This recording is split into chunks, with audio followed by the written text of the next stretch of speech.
Noémie Montagne a été la compagne de Dieudonné, père de 4 de ses enfants, durant 15 ans.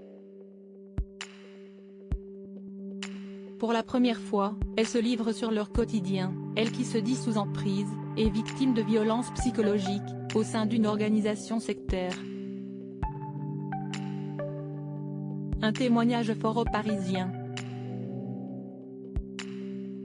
15 ans, si est-il le temps que Noémie Montagne a partagé la vie de Dieudonné. Ancienne compagne de l'humoriste, elle a eu avec lui 4 enfants et a décidé pour la première fois de parler des coulisses d'une vie sous emprise, entre violences psychologiques et organisation sectaire, dans les colonnes du Parisien, de vendredi 2 juin. Des révélations déjà faites à la gendarmerie dans le cadre de 2 plaintes, enregistrées le 25 octobre 2022 et le 3 février 2023 contre ce dernier. Alors que Dieudonné Mbala s'apprête à revenir sur scène, au Zénith aux côtés de Francis Lalanne en septembre prochain, elle dit s'être réveillée après que sa fille tombe malade psychologiquement en 2020. Cela m'a réveillée et, avec l'aide de spécialistes, les mots sont sortis. Ils m'ont parlé de violence psychique, d'emprise et d'organisation sectaire, admet-elle aujourd'hui. En 2006, elle ne sait pas que sa vie va prendre un tout autre sens, lorsqu'elle rencontre l'humoriste dans le hall de la gare de Bordeaux. Elle décrit alors l'attitude d'un prédateur. On s'est croisé, il a fait demi-tour et s'est placé devant moi. Il me regardait. Si est un chasseur, il fait cela régulièrement et dans chaque ville, je l'ai compris plus tard, confie Noémie Montagne. La mère de 6 enfants explique s'être toujours tenue à l'écart des idéaux politiques de son compagnon. Dieudonné en privé, dans le quotidien, n'avait pas de discours radical. Ses fragilités me touchaient, il m'avait raconté avoir été placé en famille d'accueil dans l'enfance, je me disais le pauvre, il faut l'aider, fait-elle savoir. Celle qui est apparue sur sa liste antisioniste aux européennes en 2009 explique avoir joué les bouches-trous, étant sous emprise. Quant au choix de Jean-Marie Le Pen comme parrain d'une de ses filles, Dieudonné lui aurait présenté selon elle comme un coup médiatique.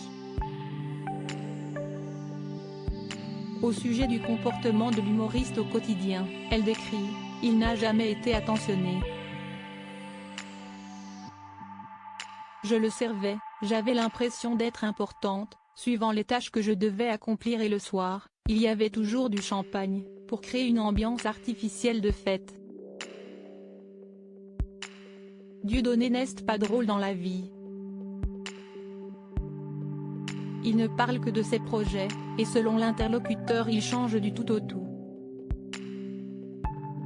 Suite aux nombreuses humiliations qu'il lui a fait subir, elle se dit détruite à petit feu. À la fin je me cachais derrière un foulard et des lunettes, parce que j'avais honte de me montrer, rapporte Noémie Montagne à nos confrères. Elle a songé à le quitter plus d'une fois mais n'a pas réussi, notamment en 2010. Il m'a suivi en voiture, il m'empêchait de dormir. Une nuit il s'est mis à jouer du piano pour réveiller tous les enfants.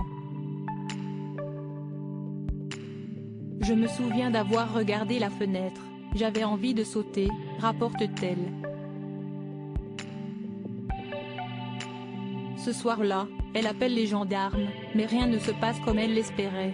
Quand ils sont arrivés, tout le monde était réveillé, j'avais le petit dernier dans les bras.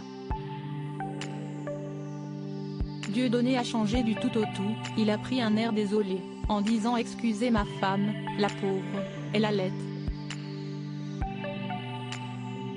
Et il les a fait rire. À cet instant précis, je me suis éteinte définitivement. Je me suis dit, je vais mourir, personne ne me croira jamais.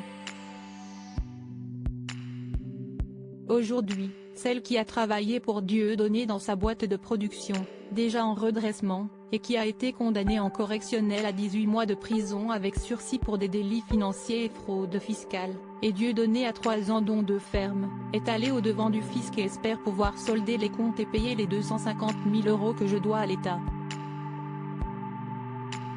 Et surtout ne plus rien avoir à voir avec Dieudonné.